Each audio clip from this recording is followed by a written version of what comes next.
ሄርሜላ በቲክቶክ አሁንም ማለቃቀሷን ቀጥላለች። ሰብ ላይክ እያደረጋችሁ በነገራችን ላይ አዳዲስ ትኩስ መረጃ እያቀረብኩላችሁ ነው። እናንተ የሚጠበቅባችሁ ሰብስክራይብ፣ ላይክ፣ ሼር ማድረግ ብቻ ነው።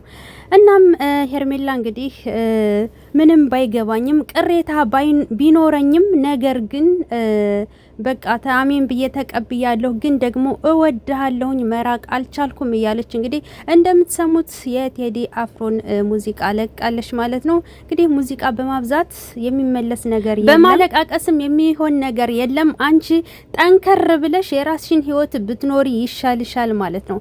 እናም እንግዲህ ሩታ በፊትም ነግራሻለች፣ ሌሎች ሰዎችም ነግረውሻል፣ የአብርሽ ቤተሰቦችም ነግረውሻል፣ ወንድምየው ማስረግጦ ነግሮሻል። አልሰማም ያልሽው አንቺ ነሽ። አሁን እንግዲህ እሱ አርፎ ትዳሩን ይምራበት። አርፎ ትዳሩን እንዳይመራ የምታደርጊው ነገር ደግሞ እጅግ በጣም ያስጠላል።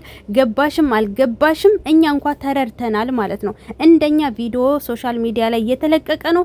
ያንን ቪዲዮ ማየት ላንቺ መልስ ነው፣ በቂ መልስሽ ነው። ስለዚህ አሁን አንጀት ለመብላት የምታደርጊው ነገር ፍጹም ትርጉም የለውም። የማትወደጅበት የማትፈቀሪበት ቦታ ደግሞ ምንም አይሰራልሽም። ጊዜሽን በከንቱ ሳታባክኚ አታባክኚ። የራስሽን ሰው ፈልገሽ ብትኖር ይሻልሻል። ከዛ ውጭ ግን አሁን እዚህ ጋር ገባኝ አልገባኝ ትርኪ ምርኪ ምናምን ገለመሌ ብቲ ትርጉም የለውም ማለት ነው። የሰው ነው፣ ምንም አያደርግልሽም። ገባሽ? በሰዎች ጣልቃ የገባ ሰው መጨረሻው ይሄ ነው። መቼም ሊያምርለት አይችልም። መቼም ሁሌም እንዳለቀሰ ነው የሚኖረው እንጂ ተሳክቶለት አያውቅም። እና ማለቃቀሱ ትርጉም የለውም። የራስሽን ህይወት ልትቀጥ ነው የሚያዋጣሽ ማለት ነው። ድሮም ቦታው አልነበረም፣ የማይገባው ቦታ ነው የነበረ። አሁን ደግሞ ወደሚገባው ቦታ ተመልሷል። አለቀ ደቀ። በዚች ዓለም ላይ እሱ ብቻ ነው እንደ ወንድ ሞልቷል እኮ። ዞር በይ እና ቤላ እና እዩ የመሳሰሉት ላጤ ናቸው። ወደ እነሱ ጠጋ በይ። እነሱን ብትጠብሽ ነው የሚያዋጣሽ።